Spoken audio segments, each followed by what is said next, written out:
Sa paanan ng kabundukan ng San Isidro, may isang baryong matagal nang nabubuhay sa pagitan ng paniniwala at realidad. Ang baryo ay napapalibutan ng palayan at niyugan, at sa gitna nito'y may isang lumang batis na hindi kailanman natutuyo, kahit sa pinakamalupit na tag-init. Ang tubig nito'y malinaw na tila salamin, at sa ilalim ng mga batong makikinis, ay may mga lihim na hindi basta-basta nagpapakita sa mga taong walang sapat na paggalang sa kalikasan. Dito isinilang at lumaki si Mateo Alvarado, isang binatang kilala sa kanilang lugar bilang masipag ngunit tahimik. Ang kanyang ama, si Don Julio Alvarado, ay isa sa mga kilalang sabongero sa buong lalawigan. Hindi lamang siya basta nananalo, may kakaibang tiyempo at pakiramdam siya sa pagpili ng manok na ilalaban. Sinasabi ng ilan na likas lamang ang kanyang galing, subalit may mga bulong-bulungan na may mas malalim pa raw na dahilan. Mula pagkabata, hindi hilig ni Mateo ang sabong. Mas gusto niya ang tahimik na paglalakad sa tabi ng batis, ang pag-iisa sa lilim ng mga punong balete, at ang pakikinig sa huni ng mga ibon sa dapit hapon. Ngunit habang siya'y tumatanda, unti-unti niyang nauunawaan na ang pangalan ng kanilang pamilya ay nakatali sa sabungan.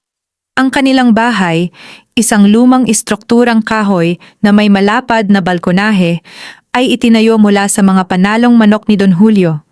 Ang bawat tabla at haligi ay may kasamang kwento ng taya, panalo at minsan ay pagkatalo. Isang hapon ng tag-init, nagpasya si Mateo na magtungo sa batis upang magpalamig. Mainit ang hangin at tila nakadikit sa balat ang alikabok mula sa tuyong lupa. Sa paglapit niya sa tubig, napansin niyang kakaiba ang katahimikan ng paligid. Wala ang karaniwang huni ng mga ibon at maging ang mga kuliglig ay tila naglaho. Sa ilalim ng isang malaking batong hugis kalahating buwan, may nakita siyang bahagyang paggalaw. Noong unay inakala niyang isang butiki lamang o kaya'y isang palakang nagkukubli. Ngunit nang masilayan niya ang buong anyo nito, napaatras siya ng bahagya. Isang ahas ang nakapulupot sa pagitan ng mga bato. Hindi ito kalakihan, ngunit ang ulo nito'y kapansin-pansin, kulay pula, matingkad, at tila may sariling liwanag sa ilalim ng sinag ng araw. Ang katawan nito'y makintab na itim na may manipis na guhit na parang pilak sa magkabilang tagiliran. Hindi pa siya nakakakita ng ganitong uri ng ahas sa kanilang lugar. Ang mga karaniwang ahas sa bukirin ay kulay berde o kayumangge. Ang pulang ulo ng nilalang na ito ay tila hindi likas sa paligid na kanyang kinalakhan. Nagkatitigan sila ng ilang sandali. Hindi gumalaw ang ahas, hindi ito nagbanta, ni hindi nagtaas ng ulo upang umatake. Sa halip, tila may kakaibang pag-uusisa sa mga mata nito. Kung maituturing mang may damdamin ang mga mata ng isang reptilya. Unti-unting lumapit si Mateo. Hindi niya maipaliwanag kung bakit wala siyang takot. May kung anong puwersang tila humihila sa kanya, hindi upang saktan siya, kundi upang siya'y mapalapit. Hindi kita sasaktan, mahina niyang sabi, bagaman alam niyang hindi maiintindihan ng hayop ang kanyang wika. Sa hindi inaasahang pangyayari, gumalaw ang ahas at dahan-dahang lumabas sa pagitan ng mga bato. Hindi ito lumapit kay Mateo. Sa halip, gumapang ito patungo sa tubig at tumigil sa gilid ng batis. Doon, tila ito'y uminom, at pagkatapos ay muling tumingin sa binata bago tuluyang gumapang papunta sa makapal na damuhan at naglaho sa paningin. Naiwan si Mateo na nag-iisa, ngunit ang kanyang isipan ay puno ng tanong. Kinagabihan, habang kumakain sila ng hapunan, nabanggit ni Don Julio ang nalalapit na pista sa Karatig Bayan. May malaking sabong na gaganapin, ang tinatawag nilang derby ng tatlong lalawigan. Ang mga pinakamagagaling na manok at sabongero ay magtitipon at malaking pera ang nakataya. Mateo! Ani Don Julio habang hinihiwa ang inihaw na manok sa hapag. Oras na para masanay ka, hindi habang buhay ay manonood ka lang. Tahimik na nag-angat ng tingin ang binata. Ama, hindi ko po alam kung para sa akin ang sabong. Napahinto si Don Julio at marahang inilapag ang kutsilyo. Hindi lamang ito libangan, ito ang kabuhayan natin. Ang pangalan ng pamilya natin ay may bigat dahil sa sabong. Hindi na sumagot si Mateo. Sa halip, bumalik sa kanyang isip ang imahe ng ahas na may pulang ulo. Hindi niya alam kung bakit, ngunit may pakiramdam siyang may kaugnayan ito sa darating na mga pangyayari. Kinagabihan, nahirapan siyang makatulog. Sa pagitan ng dilim at liwanag ng buwan na pumapasok sa kanyang bintana, tila may naririnig siyang mahihinang kaluskos sa labas ng bahay. Isang beses, bumangon siya at sumilip sa bintana. Sa may gilid ng bakuran, malapit sa kulungan ng mga panabong na manok, may nakita siyang maitim na anino na gumagalaw. Hindi niya makita ng malinaw, ngunit nang bahagyang tamaan ng liwanag ng buwan ang ulo nito, sumiklab ang kulay pula na tila apoy sa gabi. Napapikit si Mateo at marahang umurong mula sa bintana. Kinabukasan, isang hindi inaasahang pangyayari ang naganap. Isa sa pinakamalakas na manok ni Don Julio, ang tinatawag nilang kidlat, ay natagpuang tila nanghihina. Walang sugat, walang palatandaan ng sakit, ngunit hindi ito kumakain at tila nawalan ng sigla. Nabahala si Don Julio. Imposible ito, malakas ang pangangatawan nito kahapon. Habang pinagmamasdan ni Mateo ang manok, napansin niyang tila may kakaibang marka sa lupa sa paligid ng kulungan. Isang manipis na guhit na paikot na parang may gumapang sa paligid nito sa magdamag. Hindi niya sinabi sa kanyang ama ang tungkol sa ahas, ngunit sa kanyang puso may tumitibok na kutob. Ang pulang ulo ay hindi basta isang hayop lamang. Lumipas ang 2 araw at lalong nanghina si Kidlat. Sa kabila nito, ipinilit ni Don Julio na isama ito sa derby. May mga manok na sa mismong laban nagpapakita ng tunay na lakas, matigas niyang sabi. Dumating ang araw ng sabong. Ang sabungan sa Karatig Bayan ay puno ng tao, mga magsasaka, negosyante, politiko at maging mga dayo mula sa malalayong probinsya. Ang hangin ay puno ng sigaw at pananabik. Habang papalapit ang laban ni Kidlat, nakaramdam si Mateo ng kakaibang lamig sa kanyang batok. Lumingon siya at sa may likuran ng sabungan, sa ilalim ng isang bakod na kawayan, may nakita siyang mabilis na paggalaw. Isang ahas na may pulang ulo, ang bahagyang sumilip mula sa damuhan. Sa sandaling iyon, tila nagsanib ang 2 mundo. Ang mundong alam ni Mateo, at ang mundong lihim na ngayon lamang niya natutuklasan. Nagsimula ang laban. At sa unang paglipad ni Kidlat, tila nagbago ang ihip ng hangin. Ang laban ni Kidlat ay nagtapos sa paraang hindi inaasahan ng marami. Sa unang sagupaan, tila mahina at mabagal ang galaw ng manok ni Don Julio. May mga bulungan sa paligid, may ilan na nagsasabing na luma na ang estilo ng matandang sabongero, at may iba namang tila naghihintay lamang ng kanyang pagbagsak. Ngunit sa ikalawang palitan, sa sandaling tila mawawalan na ng pag-asa, biglang sumiklab ang kakaibang lakas ni Kidlat. Isang tiyak at malinis na atake ang nagpabagsak sa kalabang manok. Nanalo si Don Julio. Nag-umapaw ang sigawan sa sabungan. May mga pumalakpak, may mga nagngit-ngit. At sa likod ng lahat ng iyon, nakatayo si Mateo, hindi makapagpaliwanag kung paanong sa huling sandali ay nag-iba ang kilos ng manok. Sa gilid ng sabungan, may isang lalaking hindi pumalakpak. Si Victor Montenegro. Si Victor ay kilala sa buong lalawigan bilang isang makapangyarihang sabonghero at negosyante. Malawak ang kanyang lupa, marami ang kanyang tauhan, at halos kontrolado niya ang malalaking derby sa rehiyon. Matagal nang may tahimik na tensyon sa pagitan nila ni Don Julio, isang kompetisyong hindi lamang tungkol sa pera, kundi sa reputasyon at impluwensya. Ang pagkatalo ng kanyang manok kay Kidlat ay hindi lamang simpleng pagkabigo. Para kay Victor, ito'y paghamon. Lumapit siya kina Don Julio, matapos ang laban, may pilit ng ngiti sa labi, ngunit malamig ang mga mata. Magaling ang manok mo, Julio, sabi niya sa mababang tinig, kahit mukhang nanghihina pa kahapon. Napatingin si Mateo sa kanya. May kakaibang bigat ang paraan ng pagkakasabi nito. Lakas ang puhunan ng manok ko, sagot ni Don Julio, at disiplina. Tumango si Victor, ngunit bago siya tuluyang umalis, tumingin siya kay Mateo. At ikaw, Anya, ikaw na ba ang susunod na hahawak sa pangalan ng Alvarado? Sana'y kasing tibay ka ng ama mo. Hindi ito papuri. Isa itong hamon. Pagbalik nila sa baryo, tila nagbago ang ihip ng hangin. May mga kapitbahay na dati magalang, ngunit ngayoy tila umiiwas ng tingin. May mga bulong-bulungan sa palengke na ang panalo raw ni Don Julio ay hindi malinis. May ilan pang nagsasabing may alaga raw itong kakaiba. Hindi alam ni Mateo kung saan nagsimula ang chismis, ngunit malinaw sa kanya kung sino ang may kakayahang magpalaganap nito. Lumipas ang mga araw at nagsimulang maramdaman ng pamilya Alvarado ang tahimik na pang-aapi. Ang suki nilang nagbebenta ng mais para sa mga manok ay biglang tumigil sa pagsupply. Ang veterinaryong dati agad tumutugon sa tawag ay naging abala. Maging ang ilan sa mga trabahador sa kanilang palayan ay nagpaalam, sinasabing may mas magandang alok sa kabilang bayan, sa lupaing pag-aari ni Victor Montenegro. Isang hapon, habang naglilinis si Mateo ng kulungan, dumating ang tatlong lalaking hindi niya kilala.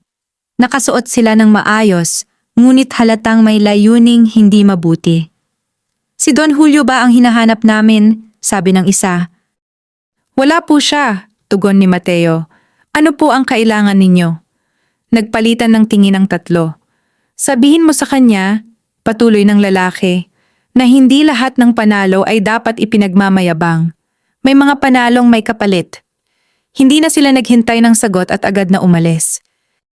Kinagabihan, sinabi ni Mateo sa kanyang ama ang nangyari. Tahimik na nakinig si Don Julio, hindi siya nagulat. "Si Victor," mahinang sabi niya, "matagal ko nang alam na darating ito." "Bakit po kailangan pang umabot sa ganito?" tanong ni Mateo. "Sabong lang naman ito." "Para sa iba, oo, pero para kay Victor, ang sabong ay kapangyarihan. At ang kapangyarihan, kapag hinamon, ay gumaganti." Sa mga sumunod na linggo, lalong tumindi ang panggigipit. Isang gabi, may natagpo ang patay na manok sa kanilang kulungan. Hindi si kidlat, kundi isa pang panabong na inihahanda para sa susunod na laban. Walang bakas ng pagnanakaw, wala ring sugat, ngunit malamig ang katawan nito at tila may kakaibang marka sa leeg. Habang sinusuri ni Mateo ang lupa sa paligid, muli niyang nakita ang manipis na guhit, isang bakas ng paggapang na paikot sa kulungan. Sa lilim ng puno ng mangga, may sandaling sumiklab ang kulay pula sa dilim. Nandoon ang ahas. Hindi ito lumalapit, hindi rin ito umaatras. Tila ito'y tahimik na saksi sa nangyayari. Hindi na kayang balewalain ni Mateo ang koneksyon. Tuwing may masamang nangyayari sa kanilang mga manok, laging may presensya ang nilalang na may pulang ulo. Ngunit hindi niya maramdaman ang panganib mula rito. Sa halip, tila may babala sa presensya nito, isang tahimik na paalala na may mas malalim na puwersang gumagalaw sa likod ng mga pangyayari. Isang umaga, ipinatawag si Don Julio sa munisipyo. May reklamo raw na inihain laban sa kanya, paratang ng paggamit ng ipinagbabawal na paraan sa pagpapalaki ng manok. Walang ebidensya, ngunit sapat ang alegasyon upang pansamantalang masuspinde ang kanyang paglahok sa mga derby. Pag-uwi niya, mabigat ang kanyang hakbang. "Pinag-iinitan tayo, anya, at hindi ito titigil hanggat hindi tayo lumuluhod." Hindi nakapagsalita si Mateo. Sa unang pagkakataon, naramdaman niya ang bigat ng pang-aapi, hindi lamang sa pangalan ng kanilang pamilya, kundi sa kanilang kabuhayan at dangal. Sa gabing iyon, hindi siya natulog agad. Lumabas siya ng bahay at nagtungo sa batis. Tahimik ang paligid, ngunit may pakiramdam siyang hindi siya nag-iisa. Sa gilid ng tubig, unti-unting lumitaw ang ahas na may pulang ulo. Sa liwanag ng buwan, tila mas matingkad ang kulay nito, parang nagliliyap sa dilim. Nagkatinginan sila. "Kung ikaw ay tanda ng malas," bulong ni Mateo, "sabihin mo sa akin. Ngunit kung ikaw ay babala, tulungan mo ako." Hindi gumalaw ang ahas, ngunit sa loob ng ilang sandali, dahan-dahan itong gumapang palapit sa tubig at lumubog, na para bang tinatahak ang landas na hindi kayang sundan ng karaniwang mata. Sa pagbalik ni Mateo sa kanilang bahay, May isang anino na naghihintay sa kalsada. Si Victor Montenegro. Hindi ito nag-iisa. May kasama siyang 2 tauhan. Mateo, malamig niyang bati. Sabihin mo sa ama mo na may alok ako. Isang simpleng kasunduan, isang laban. Haharap siya sa akin sa susunod na malaking derby. Kapag natalo siya, tuluyan na siyang titigil sa sabong. At kung manalo siya, bahagyang ngumiti si Victor. Kung manalo siya, titigil ako sa panghihimasok sa inyo. Tahimik ang gabi. Mabigat ang alok. Alam ni Mateo na hindi ito simpleng hamon. Isa itong patibong. Isang laban na maaaring magtakda ng kanilang kapalaran. At sa di kalayuan, sa pagitan ng damuhan at dilim, may kumikislap na pulang kulay na tila nagmamasid sa bawat salita. Ang hamon ni Victor Montenegro ay tila isang aninong hindi maalis sa isipan ni Mateo. Sa bawat pagmulat ng kanyang mga mata sa umaga at sa bawat pagdilim ng gabi, naroon ang bigat ng nalalapit na laban. Isang laban na hindi lamang para sa pera o reputasyon, kundi para sa dangal at kaligtasan ng kanilang pangalan. Ngunit bago pa man tuluyang magpasya si Don Julio kung tatanggapin ang hamon, may isang pangyayaring nagbukas ng mas malalim na hiwaga. 3 gabi matapos ang pagdating ni Victor sa kanilang bakuran, nagising si Mateo sa gitna ng kadiliman. Hindi siya sigurado kung ano ang gumising sa kanya. Walang malakas na ingay, walang sigaw, walang hangin na kumalabog sa bubong. Ngunit may kakaibang pakiramdam sa hangin. Hindi ito takot, hindi rin ito simpleng kaba. Isa itong pakiramdam na tila may presensyang naghihintay. Dahan-dahan siyang bumangon at lumapit sa bintana ng kanyang silid. Sa ilalim ng liwanag ng buwan, nakita niya ang kulungan ng mga manok na tahimik at tila payapa. Ngunit sa gilid nito, sa may pagitan ng damo at lupa, may kakaibang liwanag. Isang mapulang kinang. Hindi ito apoy, hindi rin ito lampara. Ito'y tila nagmumula mismo sa isang nilalang na unti-unting lumilitaw mula sa anino. Ang ahas na may pulang ulo. Ngunit sa gabing iyon, iba ang anyo nito. Mas malinaw ang hugis ng kanyang ulo, hindi lamang simpleng pula, kundi may bahid ng gintong ningning sa gilid ng mga kaliskis. Ang mga mata nito'y tila hindi karaniwang mata ng hayop, may lalim, may pagkaunawa. Sa unang pagkakataon, hindi ito basta gumapang at nagmasid. Tumayo ito, kung maituturing mang pagtayo ang pag-angat ng kalahati ng katawan ng isang ahas, at marahang inikot ang ulo, tila hinahanap ang isang tiyak na direksyon. Hindi na napigilan ni Mateo ang sarili. Lumabas siya ng bahay, tahimik na isinara ang pinto upang hindi magising ang kanyang ama. Habang papalapit siya, hindi umaatras ang ahas. Sa halip, tila hinihintay siya nito. Huminto si Mateo sa ilang hakbang ang layo. Sa sandaling iyon, tila bumagal ang pagdaloy ng oras. Nawala ang tunog ng mga dahon. Nawala ang mga ingay ng gabi. Tanging ang paghinga niya at ang mahinang paggalaw ng ahas ang umiiral. At saka ito nangyari. Sa pagitan ng kanyang paningin at ng nilalang, tila may manipis na kortinang bumukas. Hindi sa harap ng kanyang mga mata, kundi sa loob ng kanyang isipan. May larawan siyang nakita. Isang sabungan na mas malaki kaysa sa alinman sa kanyang napuntahan. Mas maraming tao. Mas matindi ang sigawan. Sa gitna nito may isang manok na may kakaibang tindig. Malakas, matatag, at may kumpiyansa sa bawat hakbang. At sa likod ng sabungan, sa lilim ng mga punong kahoy, naroon ang ahas na may pulang ulo, nakamasid. Naramdaman ni Mateo ang isang malinaw na mensahe. Hindi sa salita, kundi sa damdamin. Hindi ako kaaway. Napaatras siya, hindi sa takot, kundi sa bigat ng karanasang hindi niya maipaliwanag. Sa isang iglap, nawala ang larawan. Nasa bakuran na lamang siya muli, nakatayo sa harap ng kulungan. Ang ahas ay muling gumapang palayo, patungo sa direksyon ng batis. Hindi niya ito sinundan agad.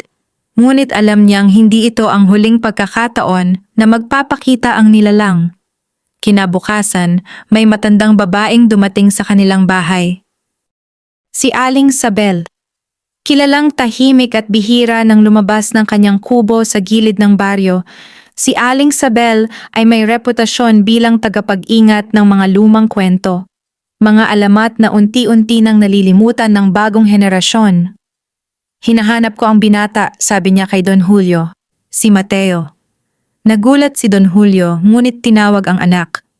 Nang magkatapat sina Mateo at Aling Sabel, matalim ang tingin ng matanda, tila sinusuri ang kanyang mukha.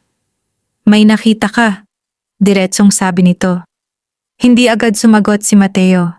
Ngunit sa paraan ng pagtitig ng matanda, alam niyang walang saysay ang pagsisinungaling. Opo, mahina niyang tugon. Pulang ulo, dagdag ni Aling Sabel. Nanlaki ang mga mata ni Mateo. Ngumiti ng bahagya ang matanda. Hindi lahat ng ahas ay sumpa, may ilan na bantay.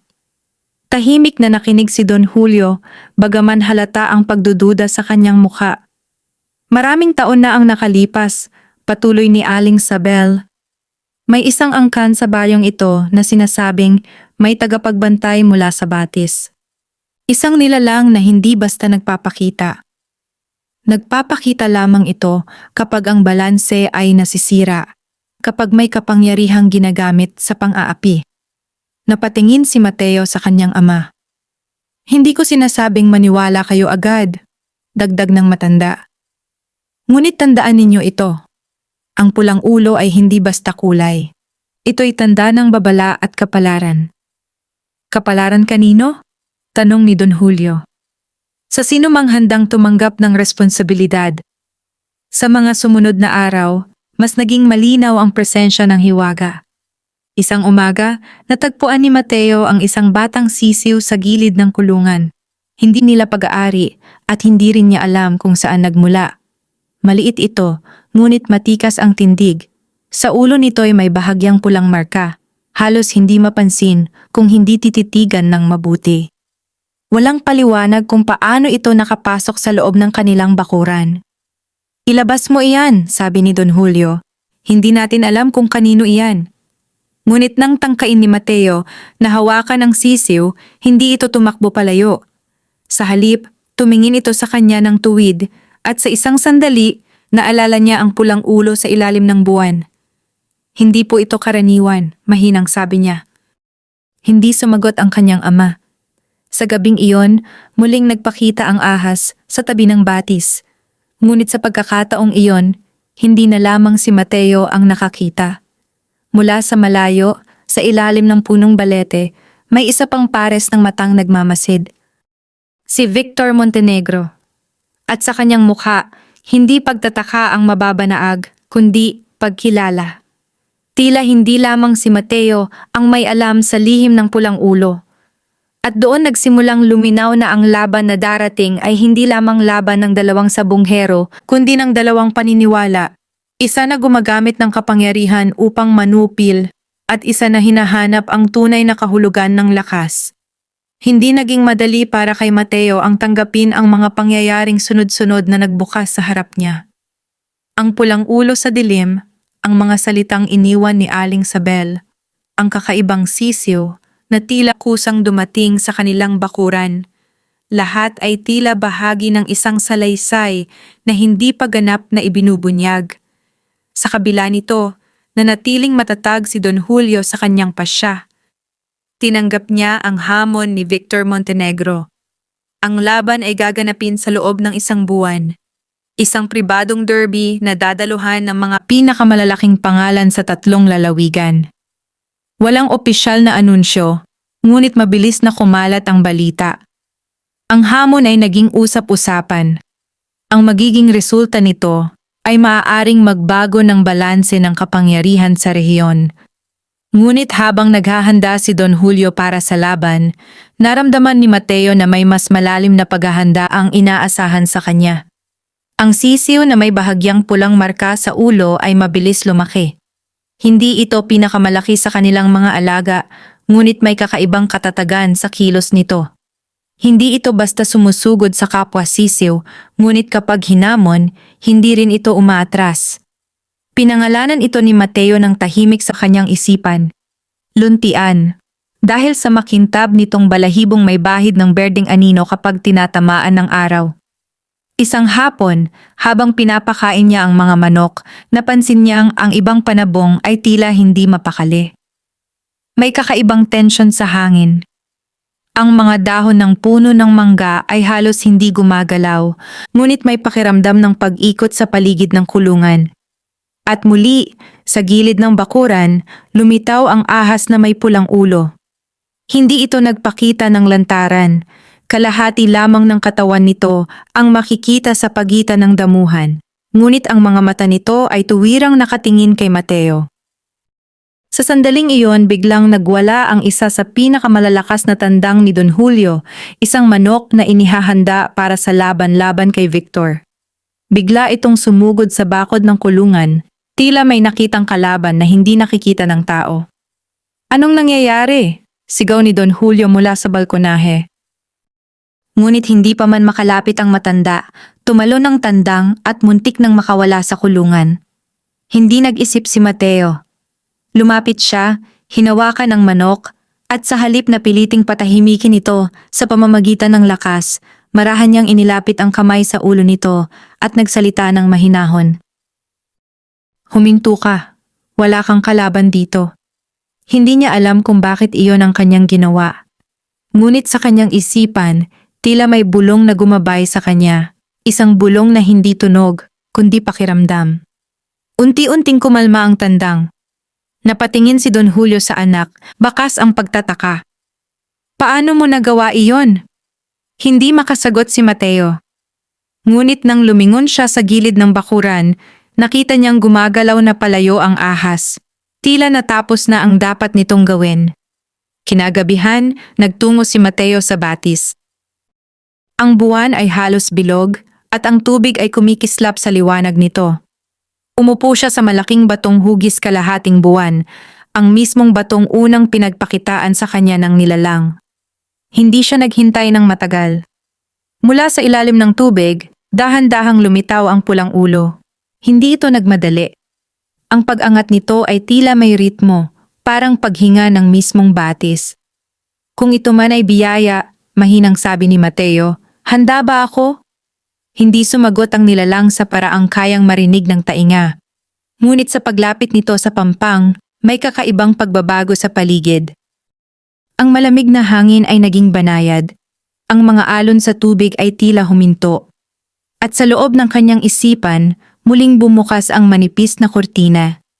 Nakita niya ang isang manok, hindi ang pinakamalaki, hindi ang pinakamabagsik, ngunit sa bawat galaw nito, may tamang tiyempo. Hindi ito sumusugod ng padalos-dalos, naghihintay ito ng tamang sandali.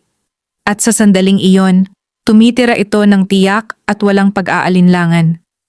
Kasabay ng larawang iyon ay isang malinaw na pakiramdam. Ang tunay na lakas ay hindi laging nasa sigla ng katawan. Nasa pagpipigil ito. Nasa pag-unawa. Nang maglaho ang pangitain, napansin ni Mateo na ang kanyang mga kamay ay nakalubog sa tubig ng batis. Ngunit hindi ito basta tubig.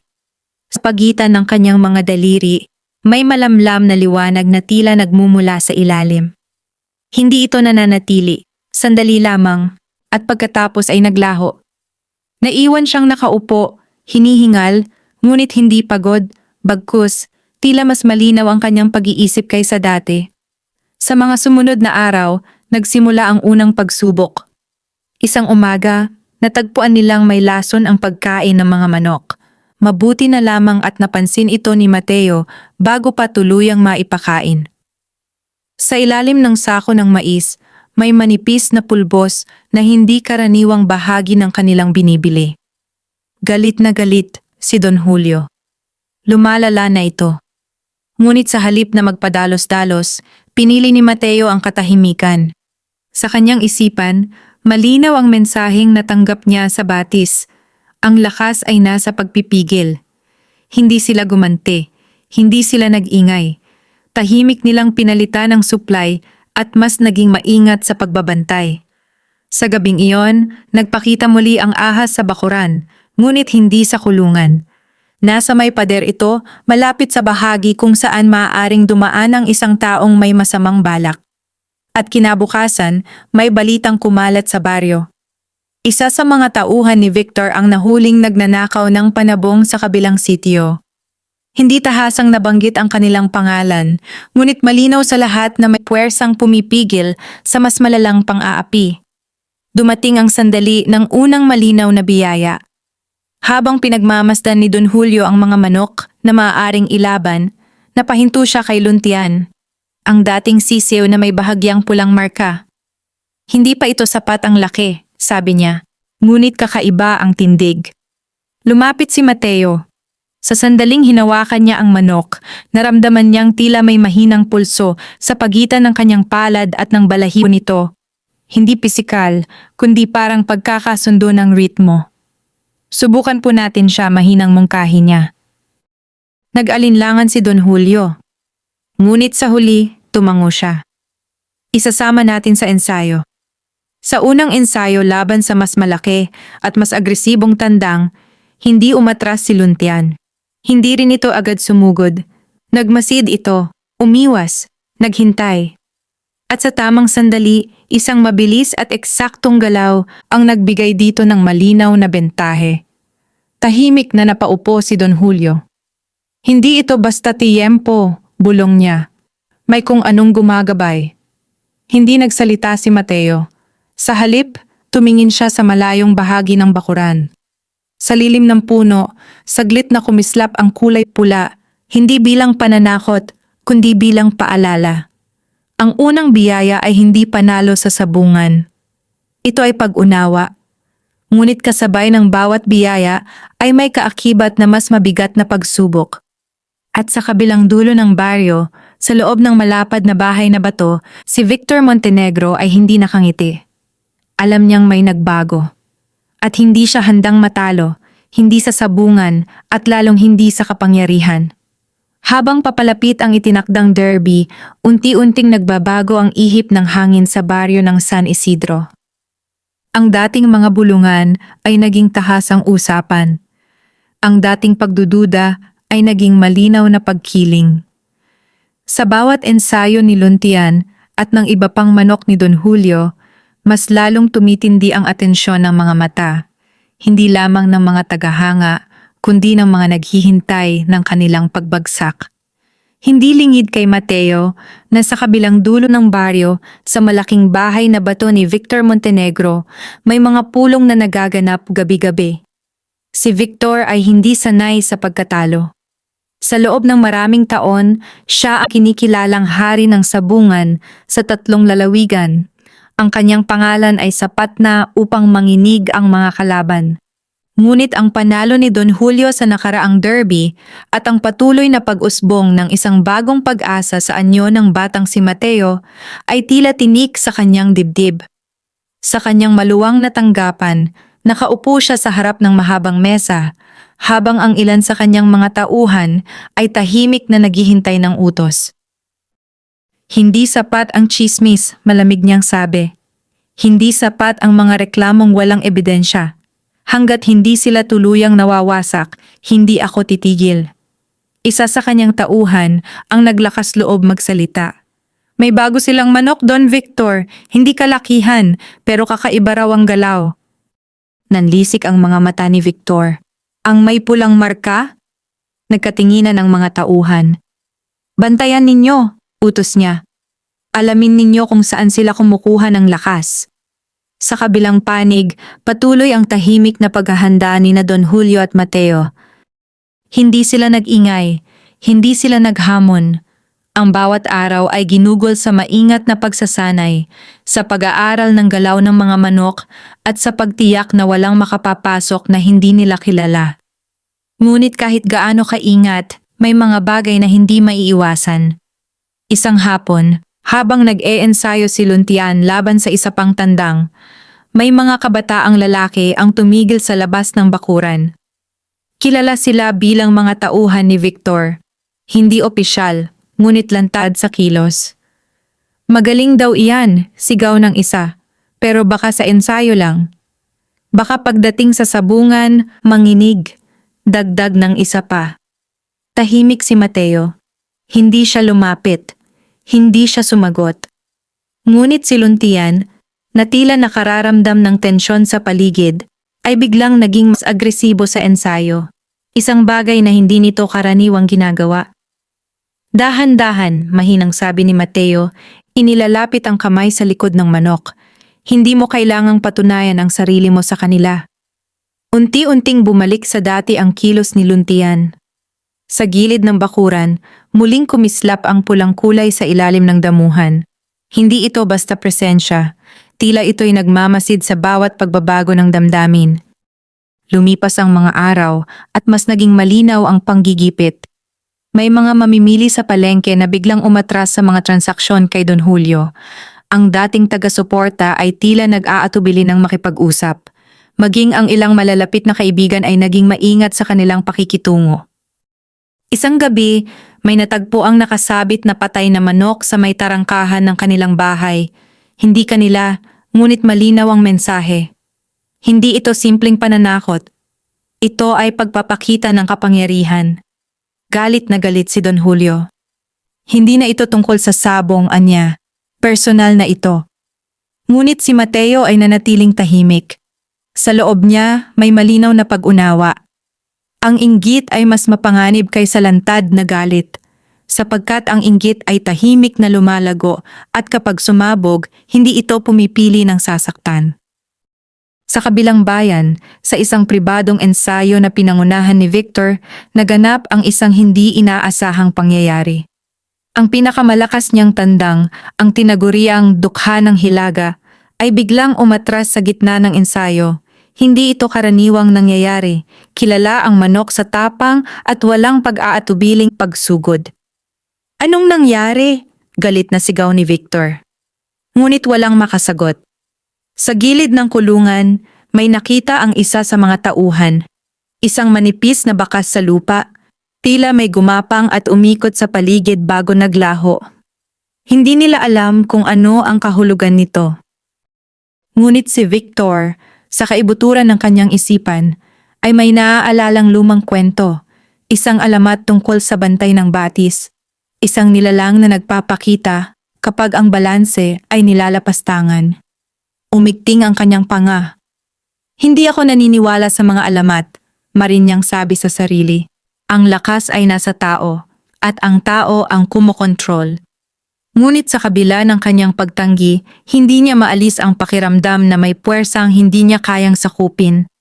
Habang papalapit ang araw ng laban, lalong naging masinsin ang pagbabantay sa bahay ni Mateo. Isang gabi, habang nag-iikot siya sa bakuran, naramdaman niyang may sumusunod sa kanya sa dilim. Huminto siya at dahan-dahang lumingon. Sa pagitan ng mga puno, may aninong mabilis na nagkubli. Hindi siya natakot. Sa halip, nagpatuloy siya sa paglalakad hanggang sa makarating sa batis. Doon, sa tabi ng tubig, naghihintay ang ahas na may pulang ulo. Mas maliwanag ang kulay nito kaysa dati. Hindi na ito simpleng kinang. Tila may mas malalim na ningning na nagmumula sa loob. Lumalakas ang galit niya, mahinang sabi ni Mateo, na tila nakikipag-usap sa katahimikan. Sa kanyang isipan, may dumaloy na malinaw na pakiramdam. Hindi takot, kundi babala. Ang inggit ay nagiging pagkasira kapag hindi napigil. At sa sandaling iyon, nakita niya sa kanyang gunita ang darating na sabungan, hindi lamang bilang lugar ng laban, kundi bilang entablado ng dalawang magkaibang landas. Isang landas ng kapangyarihang ipinipilit. Isang landas ng lakas na nauunawaan. Nang bumalik siya sa bahay, may isang malinaw na pasya sa kanyang puso. Hindi niya hahayaang ang galit ng iba ang magdikta ng kanilang kapalaran. Ngunit sa kabilang dulo ng baryo, si Victor Montenegro ay gumawa na ng hakbang na hindi na kayang bawiin. At ang lumalakas na inggit ay unti-unting nagiging desperasyon.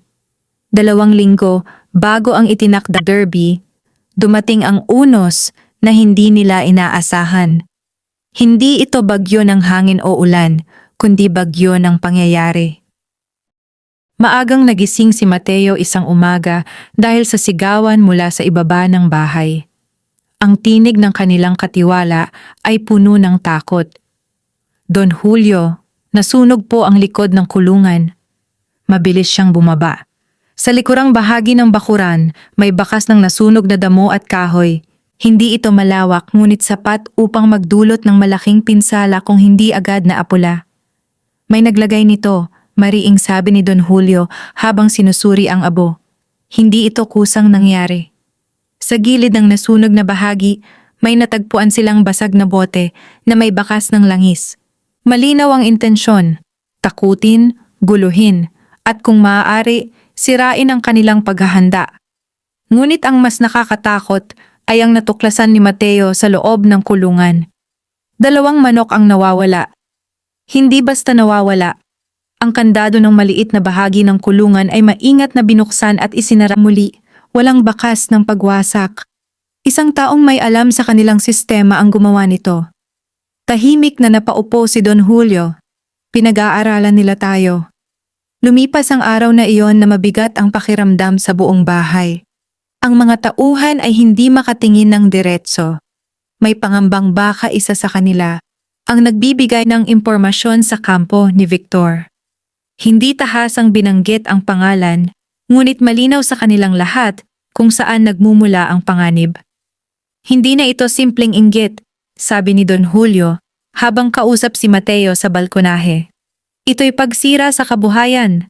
Kung hindi tayo lalaban, tuluyan nila tayong dudurugin.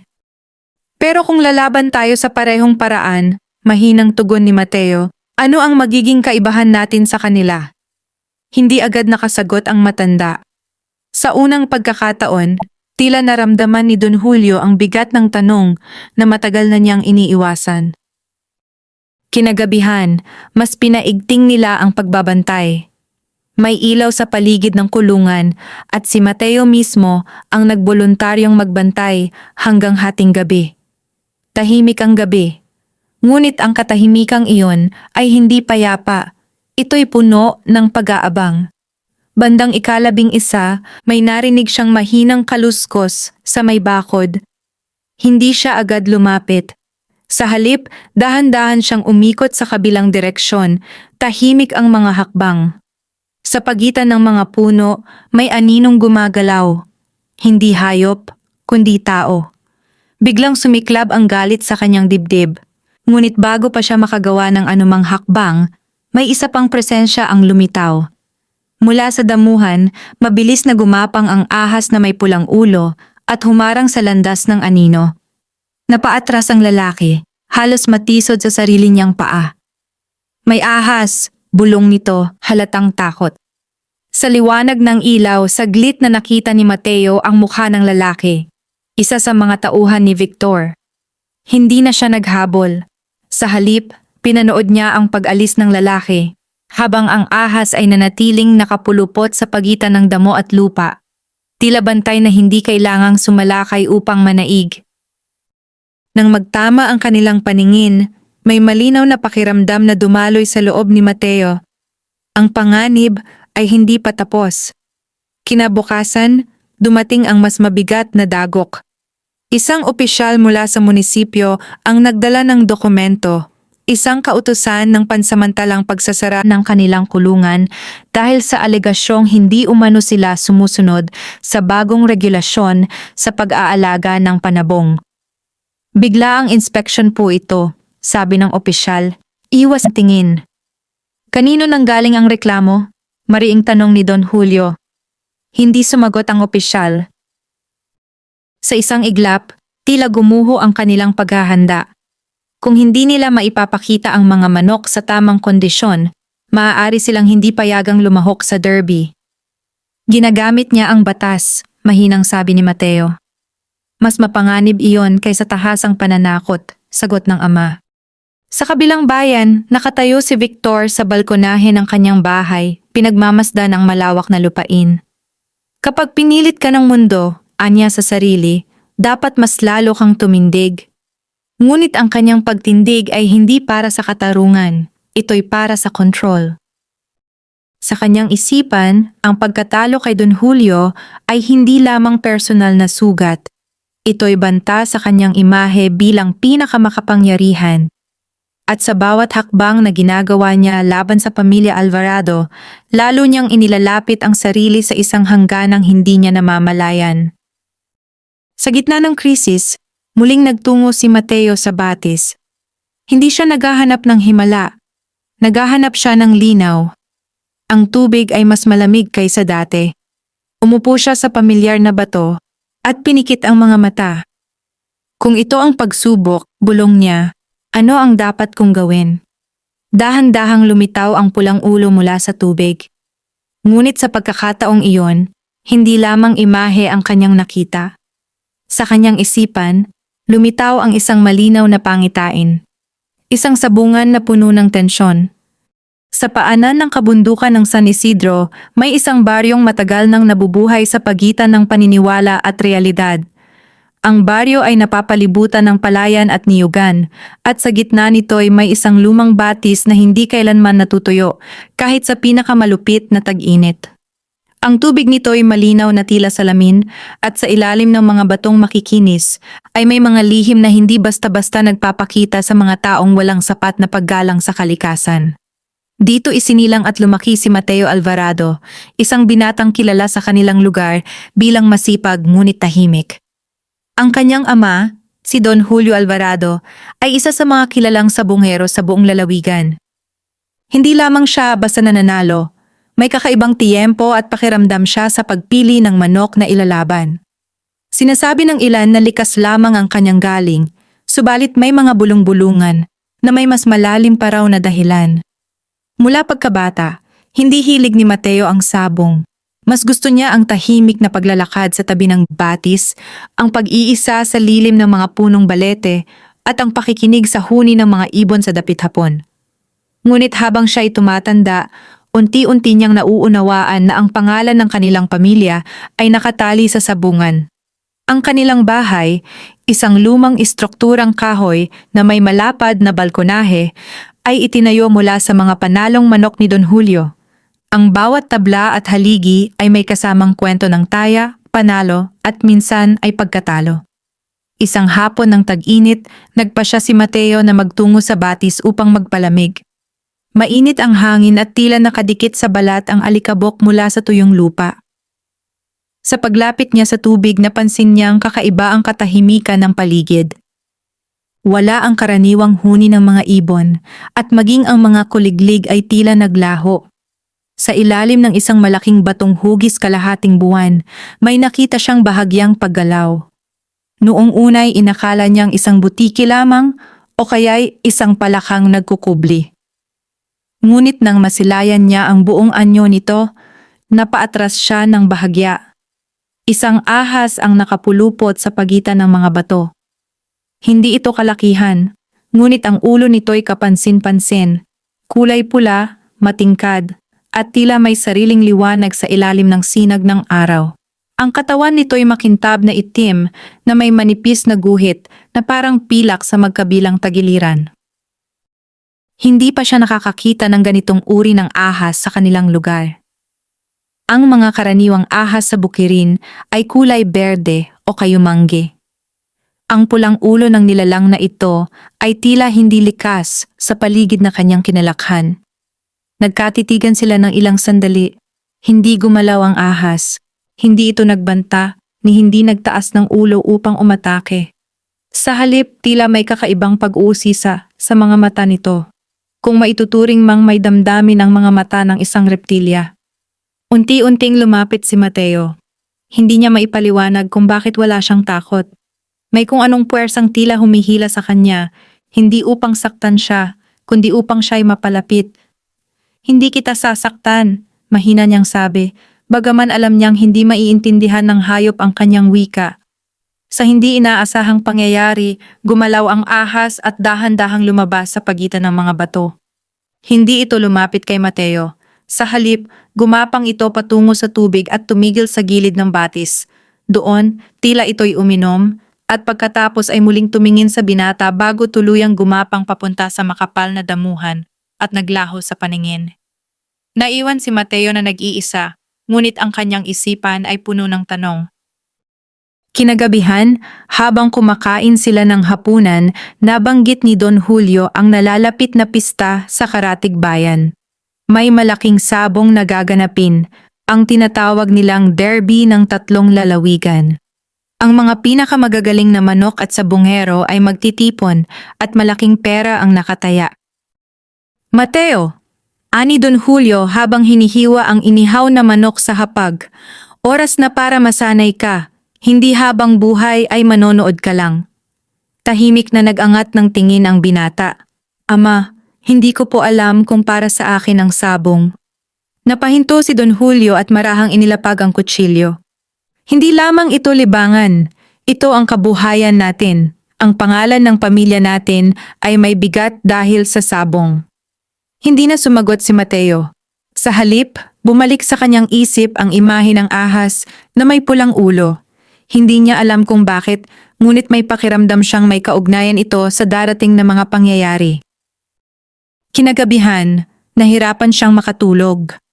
Sa pagitan ng dilim at liwanag ng buwan na pumapasok sa kanyang bintana, tila may naririnig siyang mahihinang kaluskos sa labas ng bahay. Isang beses, bumangon siya at sumilip sa bintana. Sa may gilid ng bakuran, malapit sa kulungan ng mga panabong na manok, may nakita siyang maitim na anino na gumagalaw.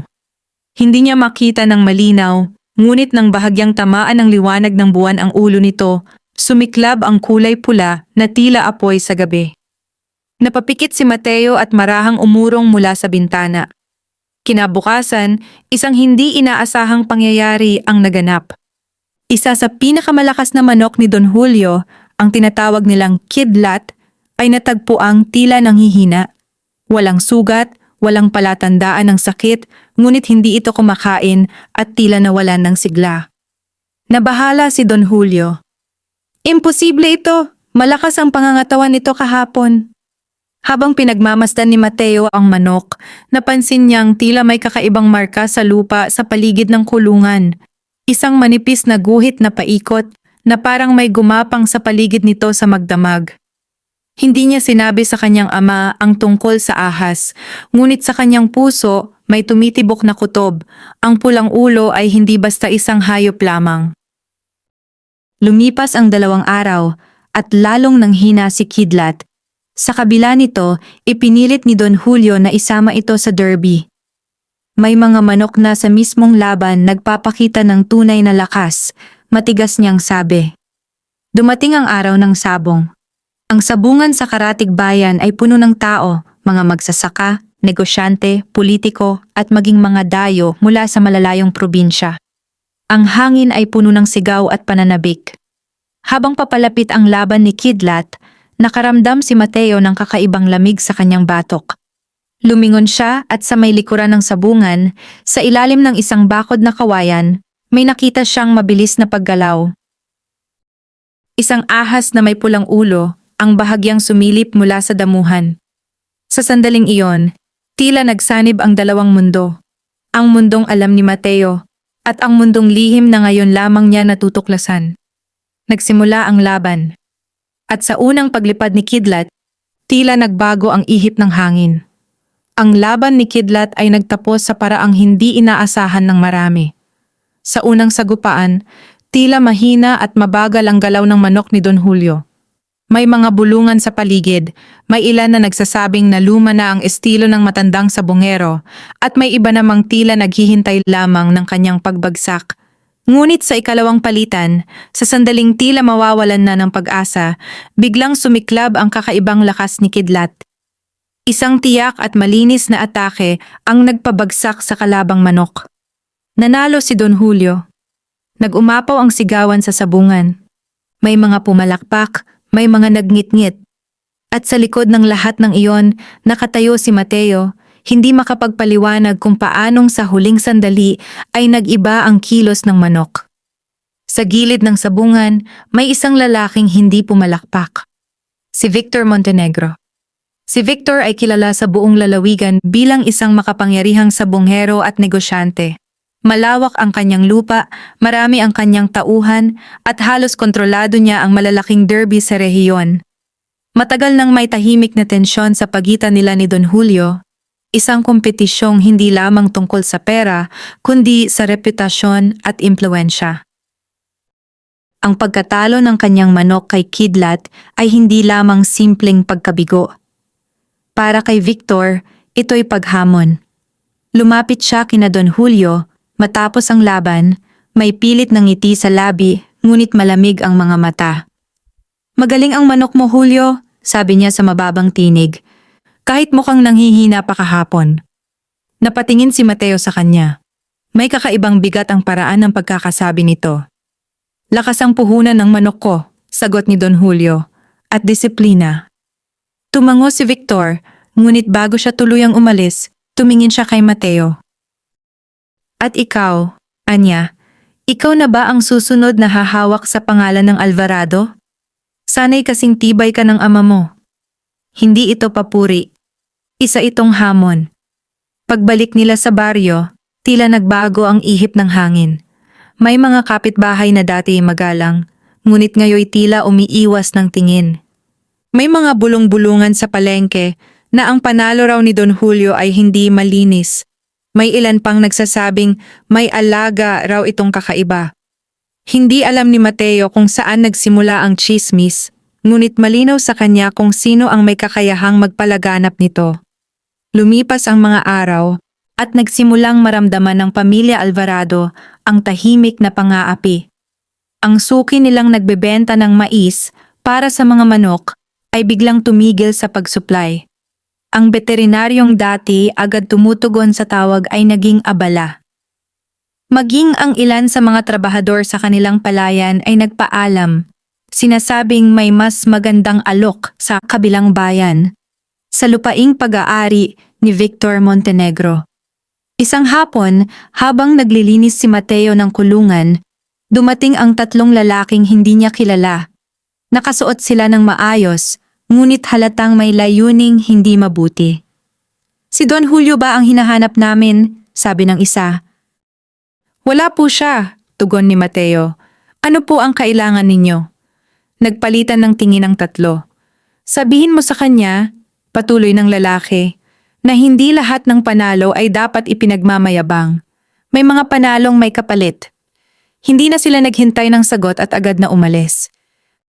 Kinagabihan, sinabi ni Mateo sa kanyang ama ang nangyari.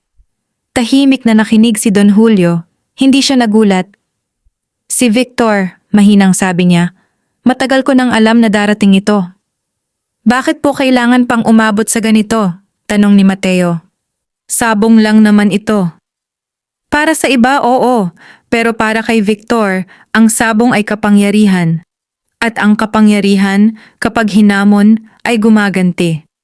Sa mga sumunod na linggo, lalong tumindi ang panggigipit.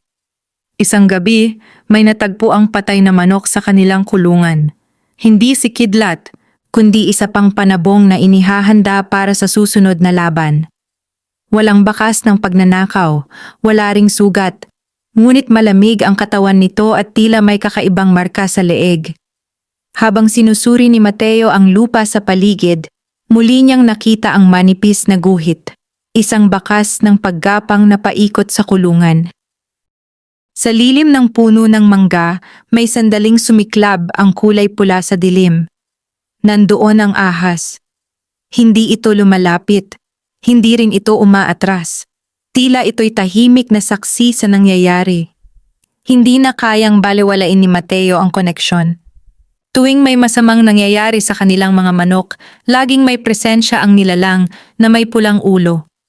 Ngunit hindi niya maramdaman ang panganib mula rito. Sa halip, tila may babala sa presensya nito. Isang tahimik na paalala na may mas malalim na puwersang gumagalaw sa likod ng mga pangyayari. Isang umaga, ipinatawag si Don Julio sa munisipyo. May reklamo raw na inihain laban sa kanya, paratang ng paggamit ng ipinagbabawal na paraan sa pagpapalaki ng manok. Walang ebidensya, ngunit sapat ang alegasyon upang pansamantalang masuspinde ang kanyang paglahok sa mga derby. Pag-uwi niya, mabigat ang kanyang hakbang. "Pinag-iinitan tayo, Anya, at hindi ito titigil hanggat hindi tayo lumuluhod." Hindi nakapagsalita si Mateo. Sa unang pagkakataon, naramdaman niya ang bigat ng pang-api, hindi lamang sa pangalan ng kanilang pamilya, kundi sa kanilang kabuhayan at dangal. Sa gabing iyon, hindi siya natulog agad. Lumabas siya ng bahay at nagtungo sa batis. Tahimik ang paligid, ngunit may pakiramdam siyang hindi siya nag-iisa. Sa gilid ng tubig, unti-unting lumitaw ang ahas na may pulang ulo. Sa liwanag ng buwan, tila mas matingkad ang kulay nito, parang nagliliyab sa dilim. Nagkatinginan sila. Kung ikaw ay tanda ng malas, bulong ni Mateo, sabihin mo sa akin. Ngunit kung ikaw ay babala, tulungan mo ako. Hindi gumalaw ang ahas, ngunit sa loob ng ilang sandali, dahan-dahan itong gumapang palapit sa tubig at lumubog, na para bang tinatahak ang landas na hindi kayang sundan ng karaniwang mata. Sa pagbalik ni Mateo sa kanilang bahay, may isang anino na naghihintay sa kalsada. Si Victor Montenegro. Hindi ito nag-iisa. May kasama siyang 2 tauhan. Mateo, malamig niyang bati. Sabihin mo sa ama mo na may alok ako. Isang simpleng kasunduan, isang laban. Haharap siya sa akin sa susunod na malaking derby. Kapag natalo siya, tuluyan na siyang titigil sa sabong. At kung manalo siya, bahagyang ngumiti si Victor. Kung manalo siya, titigil ako sa panghihimasok sa inyo. Tahimik ang gabi. Mabigat ang alok. Alam ni Mateo na hindi ito simpleng hamon. Isa itong patibong. Isang laban na maaaring magtakda ng kanilang kapalaran. At sa di kalayuan, sa pagitan ng damuhan at dilim, may kumikislap na pulang kulay na tila nagmamasid sa bawat salita. Ang hamon ni Victor Montenegro ay tila isang aninong hindi maalis sa isipan ni Mateo. Sa bawat pagmulat ng kanyang mga mata sa umaga at sa bawat pagdilim ng gabi, naroon ang bigat ng nalalapit na laban. Isang laban na hindi lamang para sa pera o reputasyon, kundi para sa dangal at kaligtasan ng kanilang pangalan. Ngunit bago pa man tuluyang magpasya si Don Julio kung tatanggapin ang hamon, may isang pangyayaring nagbukas ng mas malalim na hiwaga.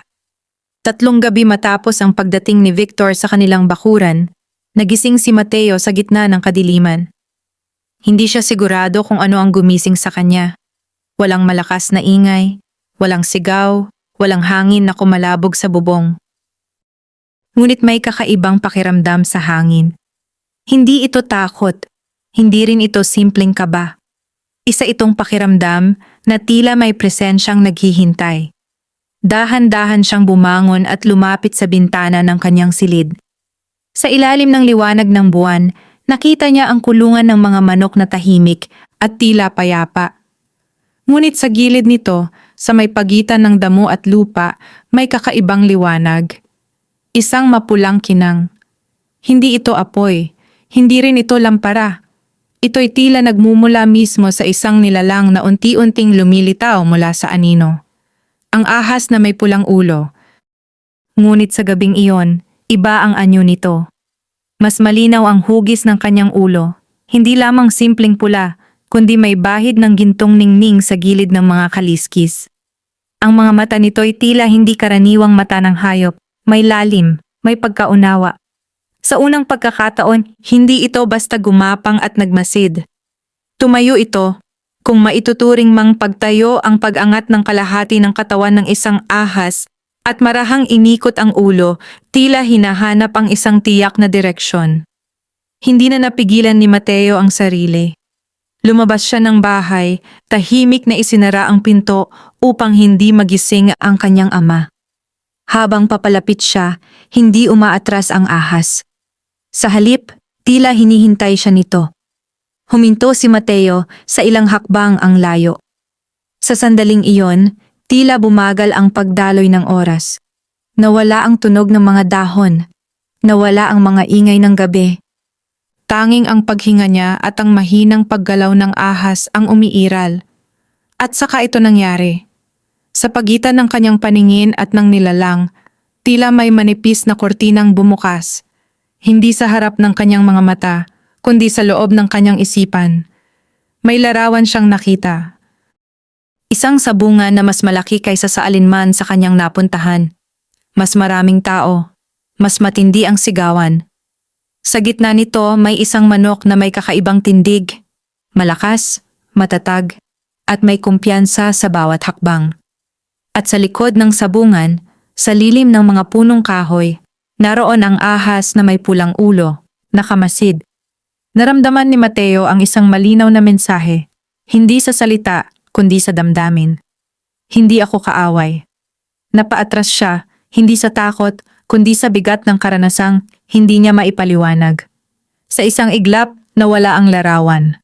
Nasa bakuran na lamang siya muli, nakatayo sa harap ng kulungan. Ang ahas ay muling gumapang palayo, patungo sa direksyon ng batis. Hindi niya ito sinundan agad. Ngunit alam niyang hindi ito ang huling pagkakataon na magpapakita ang nilalang. Kinabukasan, may matandang babaeng dumating sa kanilang bahay. Si Aling Sabel. Kilalang tahimik at bihira nang lumabas ng kanyang kubo sa gilid ng baryo, si Aling Sabel ay may reputasyon bilang tagapag-ingat ng mga lumang kwento. Mga alamat na unti-unti nang nalilimutan ng bagong henerasyon. Hinahanap ko ang binata, sabi niya kay Don Julio. Si Mateo. Nagulat si Don Julio, ngunit tinawag ang anak. Nang magkatapat sina Mateo at Aling Sabel, matalim ang tingin ng matanda, tila sinusuri ang kanyang mukha. May nakita ka, diretsong sabi nito. Hindi agad sumagot si Mateo. Ngunit sa paraan ng pagtitig ng matanda, alam niyang walang saysay ang pagsisinungaling. Opo, mahina niyang tugon. Pulang ulo, dagdag ni Aling Sabel. Nanlaki ang mga mata ni Mateo. Ngumiti ng bahagya ang matanda. Hindi lahat ng ahas ay sumpa, may ilan na bantay. Tahimik na nakinig si Don Julio, bagaman halata ang pagdududa sa kanyang mukha. Maraming taon na ang nakalipas, patuloy ni Aling Sabel. May isang angkan sa bayong ito na sinasabing may tagapagbantay mula sa batis. Isang nilalang na hindi basta nagpapakita. Nagpapakita lamang ito kapag ang balanse ay nasisira, kapag may kapangyarihang ginagamit sa pang-aapi. Napatingin si Mateo sa kanyang ama. Hindi ko sinasabing maniwala kayo agad, dagdag ng matanda. Ngunit tandaan ninyo ito. Ang pulang ulo ay hindi basta kulay. Ito'y tanda ng babala at kapalaran. Kapalaran kanino? Tanong ni Don Julio. Sa sino mang handang tumanggap ng responsibilidad. Sa mga sumunod na araw, mas naging malinaw ang presensya ng hiwaga. Isang umaga, natagpuan ni Mateo ang isang batang sisiw sa gilid ng kulungan. Hindi nila pag-aari at hindi rin niya alam kung saan nagmula. Maliit ito, ngunit matikas ang tindig. Sa ulo nito'y may bahagyang pulang marka. Halos hindi mapansin kung hindi tititigan ng mabuti. Walang paliwanag kung paano ito nakapasok sa loob ng kanilang bakuran. Ilabas mo iyan, sabi ni Don Julio. Hindi natin alam kung kanino iyan. Ngunit nang tangkain ni Mateo na hawakan ng sisiw, hindi ito tumakbo palayo. Sa halip, tumingin ito sa kanya ng tuwid at sa isang sandali, naalala niya ang pulang ulo sa ilalim ng buwan. Hindi po ito karaniwan, mahinang sabi niya. Hindi sumagot ang kanyang ama. Sa gabing iyon, muling nagpakita ang ahas sa tabi ng batis. Ngunit sa pagkakataong iyon, hindi na lamang si Mateo ang nakakita. Mula sa malayo, sa ilalim ng punong balete, may isa pang pares ng matang nagmamasid. Si Victor Montenegro. At sa kanyang mukha, hindi pagtataka ang mababanaag, kundi pagkilala. Tila hindi lamang si Mateo ang may alam sa lihim ng pulang ulo. At doon nagsimulang luminaw na ang laban na darating ay hindi lamang laban ng dalawang sabonghero, kundi ng dalawang paniniwala. Isa na gumagamit ng kapangyarihan upang manupil at isa na hinahanap ang tunay na kahulugan ng lakas. Hindi naging madali para kay Mateo ang tanggapin ang mga pangyayaring sunod-sunod na nagbukas sa harap niya. Ang pulang ulo sa dilim, ang mga salitang iniwan ni Aling Sabel, ang kakaibang sisiw na tila kusang dumating sa kanilang bakuran. Lahat ay tila bahagi ng isang salaysay na hindi pa ganap na ibinubunyag. Sa kabila nito, nanatiling matatag si Don Julio sa kanyang pasya. Tinanggap niya ang hamon ni Victor Montenegro. Ang laban ay gaganapin sa loob ng isang buwan. Isang pribadong derby na dadaluhan ng mga pinakamalalaking pangalan sa tatlong lalawigan. Walang opisyal na anunsyo, ngunit mabilis na kumalat ang balita. Ang hamon ay naging usap-usapan. Ang magiging resulta nito ay maaaring magbago ng balanse ng kapangyarihan sa rehiyon. Ngunit habang naghahanda si Don Julio para sa laban, naramdaman ni Mateo na may mas malalim na paghahanda ang inaasahan sa kanya. Ang sisiw na may bahagyang pulang marka sa ulo ay mabilis lumaki. Hindi ito pinakamalaki sa kanilang mga alaga, ngunit may kakaibang katatagan sa kilos nito. Hindi ito basta sumusugod sa kapwa sisiw, ngunit kapag hinamon, hindi rin ito umaatras. Pinangalanan ito ni Mateo ng tahimik sa kanyang isipan. Luntian.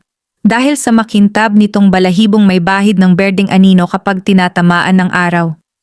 Isang hapon, habang pinapakain niya ang mga manok, napansin niyang ang ibang panabong ay tila hindi mapakali. May kakaibang tensyon sa hangin. Ang mga dahon ng puno ng mangga ay halos hindi gumagalaw, ngunit may pakiramdam ng pag-ikot sa paligid ng kulungan. At muli, sa gilid ng bakuran, lumitaw ang ahas na may pulang ulo. Hindi ito nagpakita ng lantaran. Kalahati lamang ng katawan nito ang makikita sa pagitan ng damuhan. Ngunit ang mga mata nito ay tuwirang nakatingin kay Mateo. Sa sandaling iyon, biglang nagwala ang isa sa pinakamalalakas na tandang ni Don Julio, isang manok na inihahanda para sa laban-laban kay Victor. Bigla itong sumugod sa bakod ng kulungan, tila may nakitang kalaban na hindi nakikita ng tao. "Anong nangyayari?" sigaw ni Don Julio mula sa balkonahe. Ngunit hindi pa man makalapit ang matanda, tumalon ang tandang at muntik nang makawala sa kulungan. Hindi nag-isip si Mateo. Lumapit siya, hinawakan ang manok, at sa halip na piliting patahimikin ito sa pamamagitan ng lakas, marahan niyang inilapit ang kamay sa ulo nito at nagsalita ng mahinahon. "Huminto ka. Wala kang kalaban dito." Hindi niya alam kung bakit iyon ang kanyang ginawa. Ngunit sa kanyang isipan, tila may bulong na gumabay sa kanya. Isang bulong na hindi tunog, kundi pakiramdam. Unti-unting kumalma ang tandang. Napatingin si Don Julio sa anak, bakas ang pagtataka. "Paano mo nagawa iyon?" Hindi makasagot si Mateo. Ngunit nang lumingon siya sa gilid ng bakuran, nakita niyang gumagalaw na palayo ang ahas. Tila natapos na ang dapat nitong gawin. Kinagabihan, nagtungo si Mateo sa batis. Ang buwan ay halos bilog at ang tubig ay kumikislap sa liwanag nito. Umupo siya sa malaking batong hugis kalahating buwan, ang mismong batong unang pinagpakitaan sa kanya ng nilalang. Hindi siya naghintay ng matagal. Mula sa ilalim ng tubig, dahan-dahang lumitaw ang pulang ulo. Hindi ito nagmadali. Ang pag-angat nito ay tila may ritmo, parang paghinga ng mismong batis. "Kung ito man ay biyaya," mahinang sabi ni Mateo, "handa ba ako?"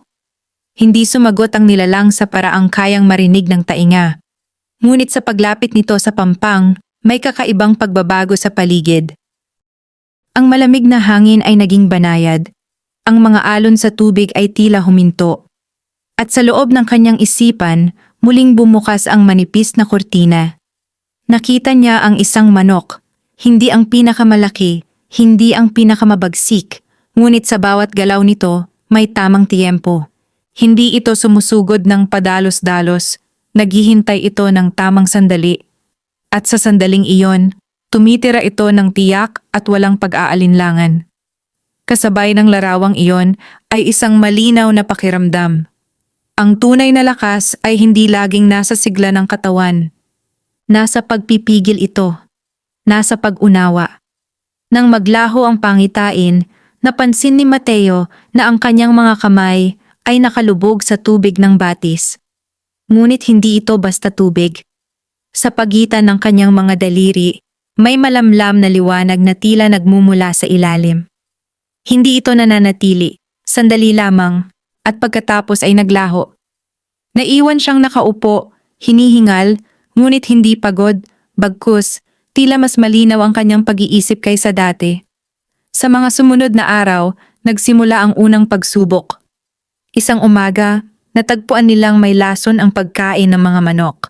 Mabuti na lamang at napansin ito ni Mateo bago pa tuluyang maipakain. Sa ilalim ng sako ng mais, may manipis na pulbos na hindi karaniwang bahagi ng kanilang binibili. Galit na galit si Don Julio. Lumalala na ito.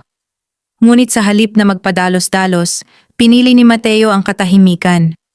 Sa kanyang isipan, malinaw ang mensaheng natanggap niya sa batis. Ang lakas ay nasa pagpipigil. Hindi sila gumante, hindi sila nag-ingay. Tahimik nilang pinalitan ang supply at mas naging maingat sa pagbabantay. Sa gabing iyon, nagpakita muli ang ahas sa bakuran, ngunit hindi sa kulungan. Nasa may pader ito, malapit sa bahagi kung saan maaaring dumaan ang isang taong may masamang balak. At kinabukasan, may balitang kumalat sa baryo. Isa sa mga tauhan ni Victor ang nahuling nagnanakaw ng panabong sa kabilang sitio. Hindi tahasang nabanggit ang kanilang pangalan, ngunit malinaw sa lahat na may puwersang pumipigil sa mas malalang pang-aapi. Dumating ang sandali ng unang malinaw na biyaya. Habang pinagmamasdan ni Don Julio ang mga manok na maaaring ilaban, napahinto siya kay Luntian, ang dating sisiw na may bahagyang pulang marka. Hindi pa ito sapat ang laki, sabi niya. Ngunit kakaiba ang tindig. Lumapit si Mateo. Sa sandaling hinawakan niya ang manok, naramdaman niyang tila may mahinang pulso sa pagitan ng kanyang palad at ng balahibo nito. Hindi pisikal, kundi parang pagkakasundo ng ritmo. Subukan po natin siya, mahinang mungkahi niya. Nag-alinlangan si Don Julio. Ngunit sa huli, tumango siya. Isasama natin sa ensayo. Sa unang ensayo laban sa mas malaki at mas agresibong tandang, hindi umatras si Luntian. Hindi rin ito agad sumugod. Nagmasid ito, umiwas, naghintay. At sa tamang sandali, isang mabilis at eksaktong galaw ang nagbigay dito ng malinaw na bentahe. Tahimik na napaupo si Don Julio. Hindi ito basta tiyempo, bulong niya. May kung anong gumagabay. Hindi nagsalita si Mateo. Sa halip, tumingin siya sa malayong bahagi ng bakuran. Sa lilim ng puno, saglit na kumislap ang kulay pula, hindi bilang pananakot, kundi bilang paalala. Ang unang biyaya ay hindi panalo sa sabungan. Ito ay pag-unawa. Ngunit kasabay ng bawat biyaya ay may kaakibat na mas mabigat na pagsubok. At sa kabilang dulo ng baryo, sa loob ng malapad na bahay na bato, si Victor Montenegro ay hindi nakangiti. Alam niyang may nagbago. At hindi siya handang matalo, hindi sa sabungan at lalong hindi sa kapangyarihan. Habang papalapit ang itinakdang derby, unti-unting nagbabago ang ihip ng hangin sa baryo ng San Isidro. Ang dating mga bulungan ay naging tahasang usapan. Ang dating pagdududa ay naging malinaw na pagkiling. Sa bawat ensayo ni Luntian at ng iba pang manok ni Don Julio, mas lalong tumitindi ang atensyon ng mga mata, hindi lamang ng mga tagahanga, kundi ng mga naghihintay ng kanilang pagbagsak. Hindi lingid kay Mateo na sa kabilang dulo ng baryo sa malaking bahay na bato ni Victor Montenegro, may mga pulong na nagaganap gabi-gabi. Si Victor ay hindi sanay sa pagkatalo. Sa loob ng maraming taon, siya ang kinikilalang hari ng sabungan sa 3 lalawigan. Ang kanyang pangalan ay sapat na upang manginig ang mga kalaban. Ngunit ang panalo ni Don Julio sa nakaraang derby at ang patuloy na pag-usbong ng isang bagong pag-asa sa anyo ng batang si Mateo ay tila tinik sa kanyang dibdib.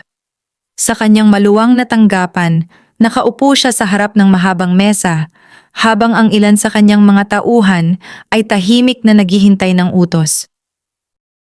Hindi sapat ang chismis, malamig niyang sabi. Hindi sapat ang mga reklamong walang ebidensya. Hanggat hindi sila tuluyang nawawasak, hindi ako titigil.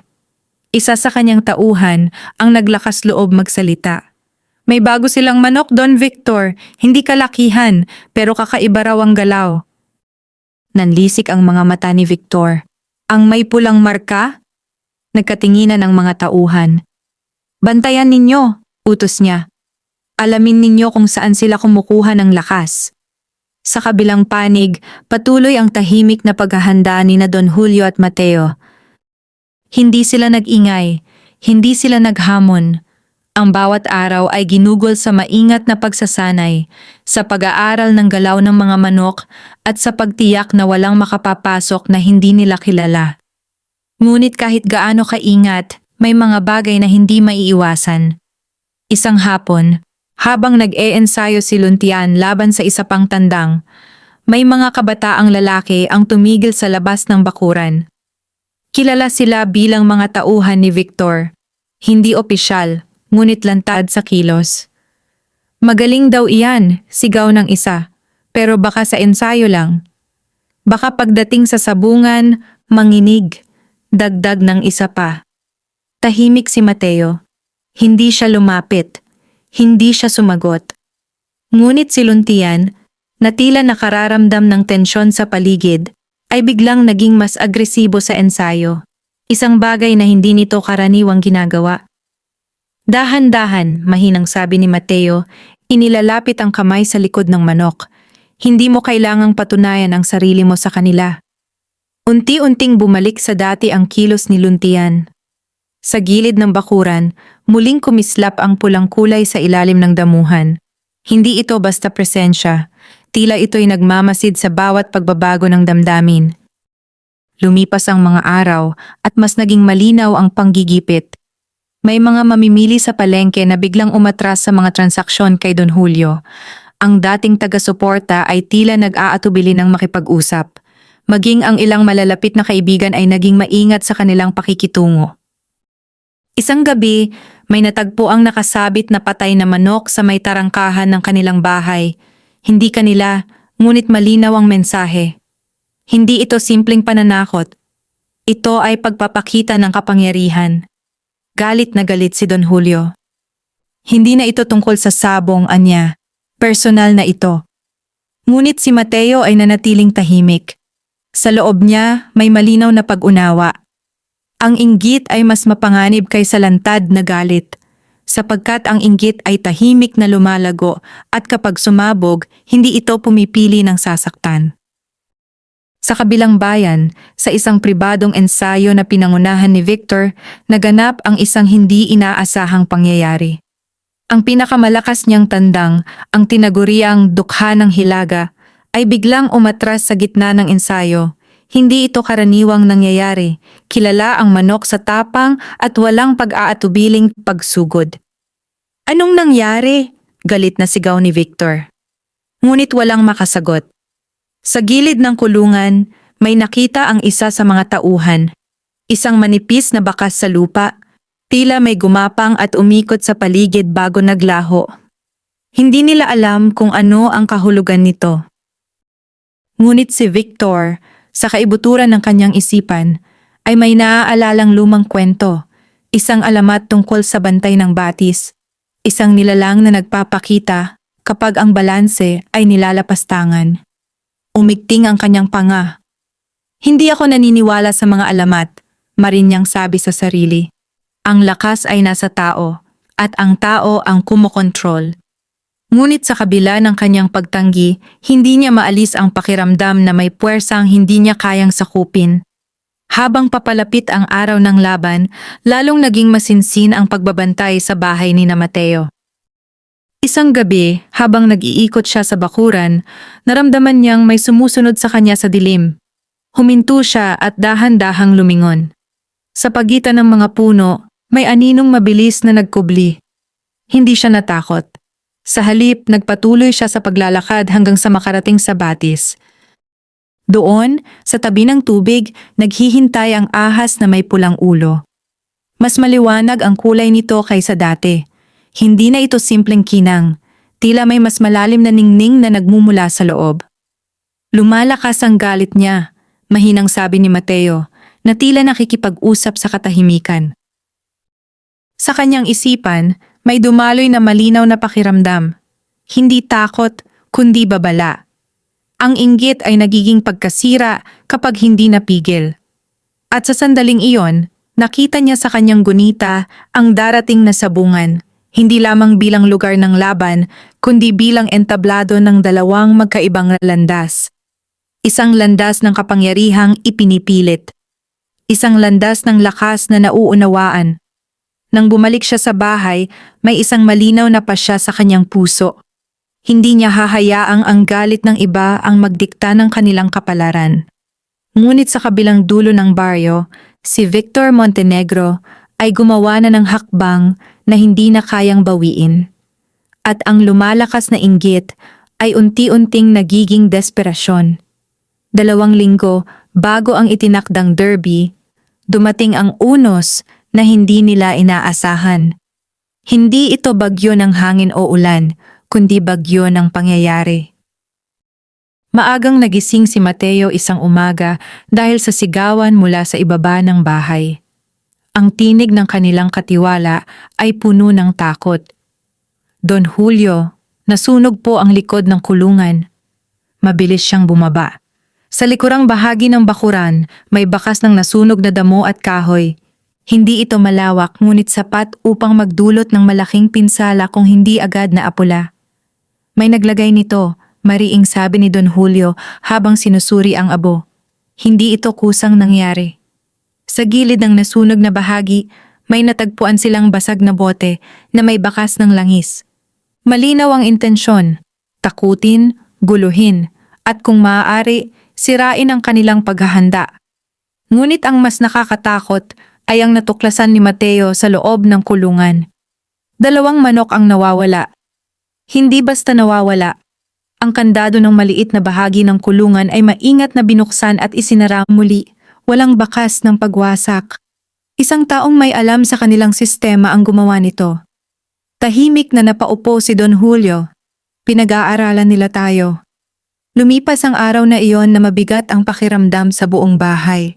Ang mga tauhan ay hindi makatingin ng diretso. May pangambang baka isa sa kanila, ang nagbibigay ng impormasyon sa kampo ni Victor.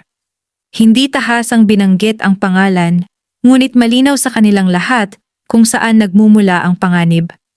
Hindi na ito simpleng inggit, sabi ni Don Julio, habang kausap si Mateo sa balkonahe. Ito'y pagsira sa kabuhayan. Kung hindi tayo lalaban, tuluyan nila tayong dudurugin.